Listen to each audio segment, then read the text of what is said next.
part 1. Today we are going to turn to the rule breakers, that is question tags part 2.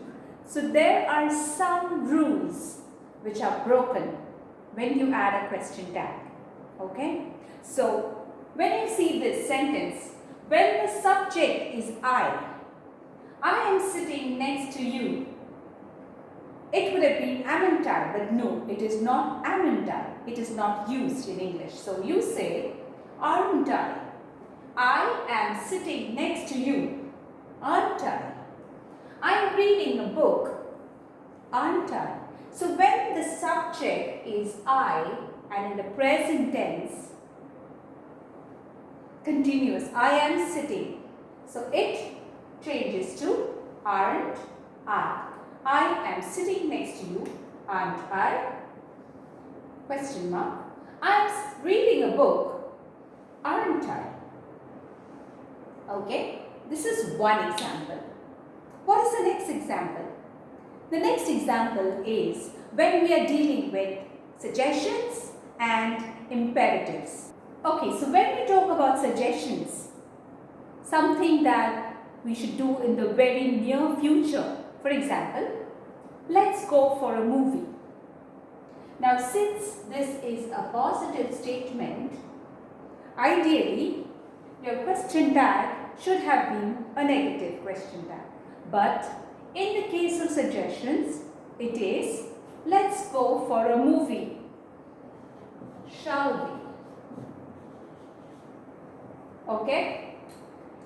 Let's plan our trip. Shall we?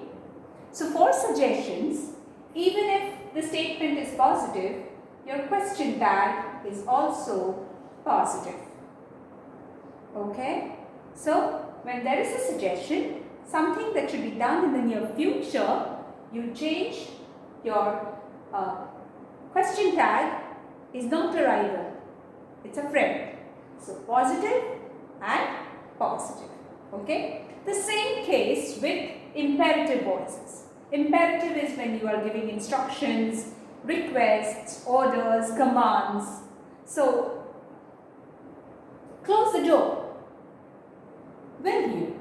So, when you ask a question, like for example, will you close the door please? It's like a request. Will you close the door? Or then will you? So, again, positive and positive. Hold the bag for me, will you? Okay. So again, here both are positive. Will you hold the bag? So if you ask a question, you get your question tag. Will you hold the bag for me? Will you? Answer me. Will you? So, 1, 2 more rule breakers, suggestions, imperatives.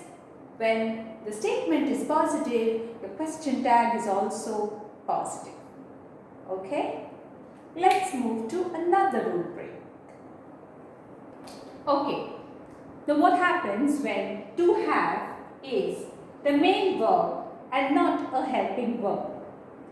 We use have as a helping verb in perfect tense, present perfect or past perfect. But now when have is the main verb, then what? We had a great time. Not hadn't we? We had a great time. Didn't we? Okay? So the question is, did you have a great time? Yes, we had a great time. So when you ask a question, we had a great time, didn't we? Okay? So the forms of the verb to do. And here the rule of positive, negative does hold. Okay? Mary had a little lamb. Mary had a little lamb. Did she? Okay. So, did Mary have a little lamb? Yes, she did. But since it's negative, then Mary had a little lamb. Did she? You don't say hadn't she. You say did she. She has a headache. What is the question? Does she have a headache? Yes, she has a headache. So, doesn't she? Okay, so that is how it goes when the main statement has to have as the main verb. So it's not a helping verb here, it's the main verb, and when to have is the main verb here, you use forms of the verb to do. Did, does, didn't, depends upon the tense. Now since it's present tense over here, doesn't. Past tense over here, didn't. Okay, so tense is also very important. In my first tutorial, I have given you a list where I have divided it into present and past.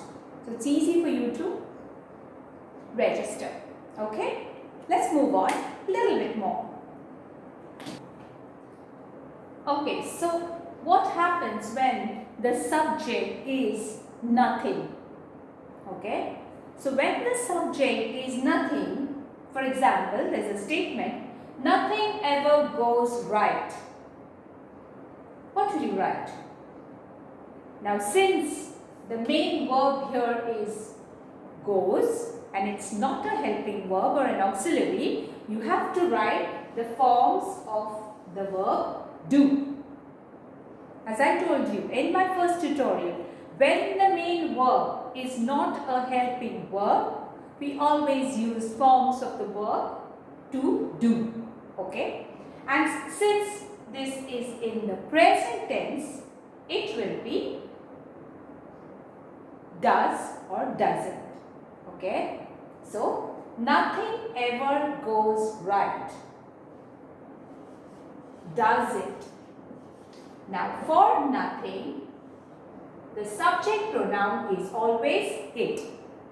Okay? When the word is nothing, the subject pronoun is it. And goes, it's present tense, so does. Now, why does positive? Because the word nothing is already a negative word. Okay, so nothing is in negative, so the question tag is positive. Okay, nothing bad happened. Past tense. Nothing bad happened. Did it? So the question,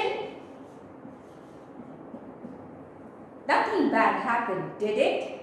Did anything bad happen? No, nothing bad happened. So the question tag is did it. Past tense, for nothing you substitute it, and always when the verb is not a helping verb, forms of the verb to do. Nothing went wrong. Again past tense. So did it. And since nothing is already a negative word, the question tag is positive. So this rule is followed. Only the rule that is broken here is the subject pronoun. The subject pronoun for nothing is it. Okay. The next rule. When the subject is nobody, somebody, everyone, then what do you do? Again, nobody signed the document. Signed again is a verb which is not a helping verb. So what form of the verb do you use? Which verb do we use? Again, do. Yes? Nobody signed the document. Since it's past tense, did. Nobody is a negative verb. That is why did. Nobody signed the document. Now what is the word that you will use over here? What is the subject pronoun? They.